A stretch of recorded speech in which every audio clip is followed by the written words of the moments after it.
Okay, welcome back. Just wanted to give you an idea of how some things have changed. This is the entrance to, as you can see there, the Hiroshima Peace Memorial Museum. And there you can see temperature check.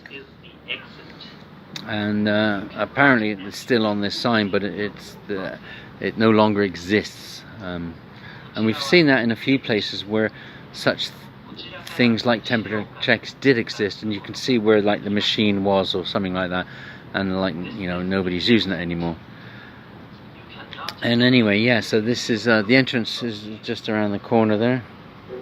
Bit of a cafe there, and that's the main part of it there, but this entrance is on the eastern side now. And yeah, I just wanted to show you how some things have changed.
Well, how about that for a start to a video?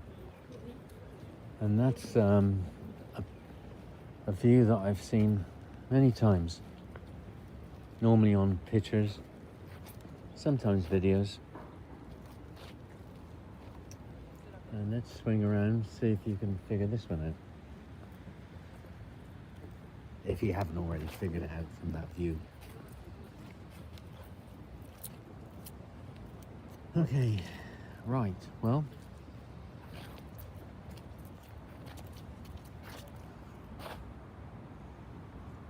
time's up. Now, a lot of you may recognize that building down there with the sort of, I'm going to walk down to it. You see, with the incomplete roof. Well, once upon a time it was complete, of course. And then, well, somewhere over there, just a few hundred yards over there, 600 meters, about what, 680 yards up in the air, just up there.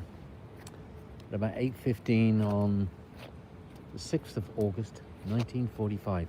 I don't know what day of the week that is, actually, or was. Anyway, a bomb exploded. And that bomb was the world's first atomic bomb dropped in anger, I suppose is one way of putting it, because just I think about 3 weeks before, there had been the world's first test, or a successful test of an atomic bomb.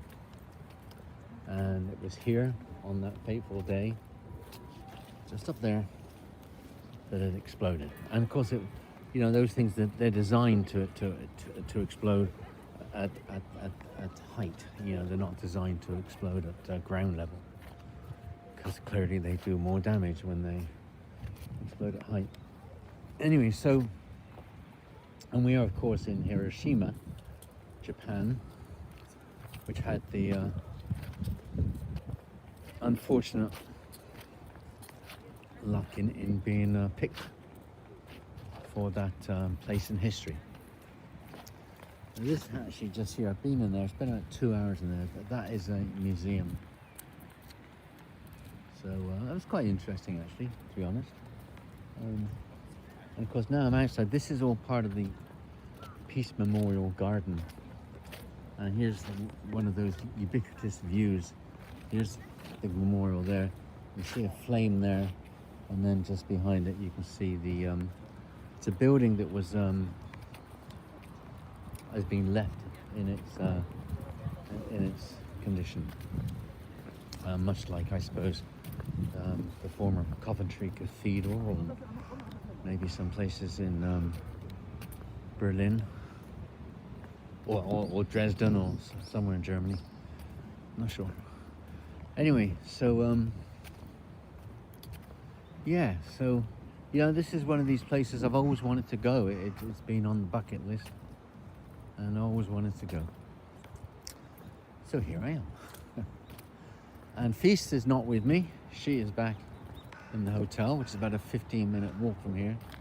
This is the statue of a prayer for peace. The figures of a mother and child, 1.4 meters high. I know it's spelt wrong, but okay, let's bypass that.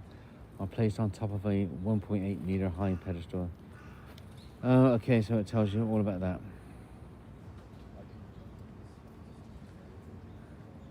Right. All right, so museum actually was only 200 yen. I actually think, to be honest, museums like that should be free, to be fair. However, it was 200 yen, which all in all is of course very inexpensive, although it should be free. But anyway, we're what are we? This is February the 10th, I think, 10th of February. So maybe it's more in high season, I don't know. Bit nippy actually, bit of rain today. We've been here for about 5 days, and had a few drizzles. Never mind. Anyway, so that's it's that. I guess that's one of those eternal flame things. Oh, you can go down. Let's see. No entry. Okay. Right, and we are about not far actually, probably half a mile or so west of the bus centre, bus coaches, and then maybe about 3/4 of a mile west of the train station. So if you taking the bullet train, or indeed the local train, that's where you would come in. And I would think this must be very nice in summer. Of course, it's all a little bit barren now. But hey, it's February. What do you expect? Oh, this is the Children's Peace Monument. I was reading about that. This monument stands in memory of all children who died as a result of the atomic bombing of Hiroshima.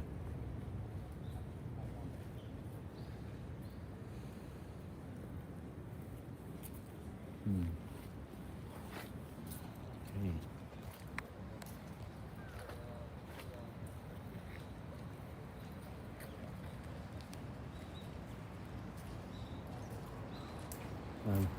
I'm going to come back here tomorrow actually, so today's kind of like a bit of a quick version, because if I stop and look at everything, that's going to bore you all. So this is a quick version. In fact, Fisa's not with me. She's doing a little bit of work online, not teaching English or anything. Okay, now see there over there is the it's some, I think they called it the prefecture hall. But as you can see, it's the other side of the river. Hiroshima can get confusing because there's quite a few rivers here actually. So if you're actually looking for directions, you just think, okay, I'll go down to the river, make the first left, cross the bridge, next right, you know, all that kind of thing. You better make sure you know which river, which bridges. Anyway, there's that over there. That's a famous picture, isn't it? Seen that a lot of times. Fisa and I were actually here a few days ago, just over there actually, and we were approached a few times by ladies from Jehovah's Witness, and of course doing their what they do. Anyway, so that was just over there. So we'll probably be back there tomorrow actually. Anyway, so that is that. So that's it. If you're ever around here, say it's quiet now. You know, it's a bit nippy, so I'm sure that's keeping the hordes away. So yeah, it's not that bad. I mean, the rain's the worst thing, isn't it? I mean, you can kind of wrap up against the cold a little bit, but I mean, I suppose you can have an umbrella, I guess. Anyway, so now, you know, this time of year is not the worst time to be here. Although, you know, in 3 months' time, the G7 summit is in Hiroshima. That's quite a feather in the cap, actually. It used to be called the G8, didn't it? And then Russia got no longer invited because of what's going on in Ukraine. Oh, look at that. There's one of those streetcars. And when we first saw them, it reminded both Fisa and I of the ones in New Orleans, because they look identical. And we were thinking, okay, well, maybe they're gifts from the city of New Orleans, you know, after the Second World War and all that. But apparently they're not. There's a few streetcars here. You see a few different ones actually, and quite a few of them actually have come as donations from other places. But those ones that they really do, you know, Fisa and I were both thinking of a streetcar named Desire. But yeah, apparently those streetcars have not come, or the ones that look like a streetcar from Desire have not come from New Orleans, apparently. Anyway, I'm shaking around here because it's cold.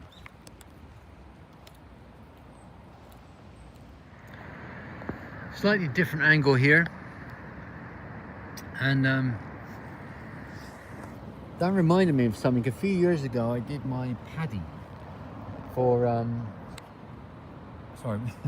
scuba diving, or it was actually skin diving, because the waters were really warm, didn't need a wetsuit or anything, and that was on the island of Saipan, Saipan,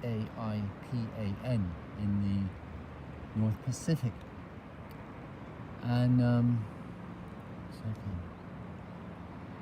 and that was the island from which the Enola Gay, the American bomber, took off and was flying in the skies above there and dropped the bomb. And it's probably on one of my previous videos somewhere, because there is I mean, it's not a military base now or anything like that, and there was a let me think, what was there? There was some sort of glass structure that was on top of the grass, and it was kind of hollowed out, but it was covered in glass, so you could just look down inside it. And I think that was the place where the bomb was, and then the plane was over it, and the bomb was raised up into the plane, or something like that. I can't really remember. It was a few years ago. And yeah, that plane took off, the Enola Gay, and was up there and dropped its bomb and went back. And the rest is indeed history. This is somewhat sobering. Hypocenter.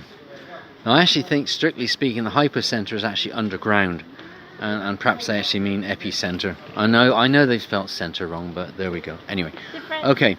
the first atomic bomb used in the history of humankind. That's probably incorrect as well, because 3 weeks before the one landed here on Hiroshima, they did a test one in the New Mexico desert. That was 3 weeks before.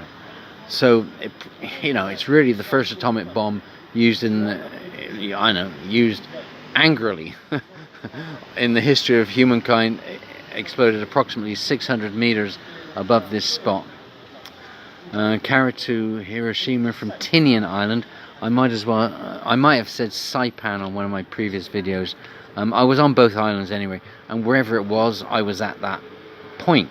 That what was a runway. I was there, and they had a little thing about it. Blah blah blah. By the Enola Gay U.S. Army B-29 bomber, piloted by a fellow called Paul Tibbets, if I remember correctly. This area of the city was exposed to temperatures of approximately 3,000 to 4,000 degrees centigrade, as well as a blast wind and radiation. Most people in the area lost their lives instantly. This was 8:15 on the 6th of August 1945. I'm still trying to find out what day of the week that was, actually. Anyway, I'm just curious, really. I mean, there's a difference between, I guess there's a difference between dropping a bomb on a Monday morning as opposed to a Sunday morning. I don't know. Would it have made any difference anyway? Probably not. Anyway, so the bomb itself was dropped from, I actually read 572 meters somewhere. But either way, of course, the plane itself would have been, much higher than that. And I think there were 3 planes. One was a weather plane, which would have stayed behind somewhat, I should think. One was a photography plane. So when you read that, people saw one plane in the sky, I think I've read somewhere that people would have seen 2 planes. The second one would have been the photography plane. Although that may have been physically behind the first one, I guess. Because there was a way, when they drop these things, they just don't turn around and go back. They got to turn the plane around at a certain angle, so they don't get, and that the pilots have to wear special goggles and all this stuff, so they don't all get blinded. And there's a way that they kind of turn the plane around so to reduce the risk of the pilots getting blinded and I suppose something bad happening to the plane. But anyway, there's a science to all, isn't there? Anyway, so this is right above there. Yeah.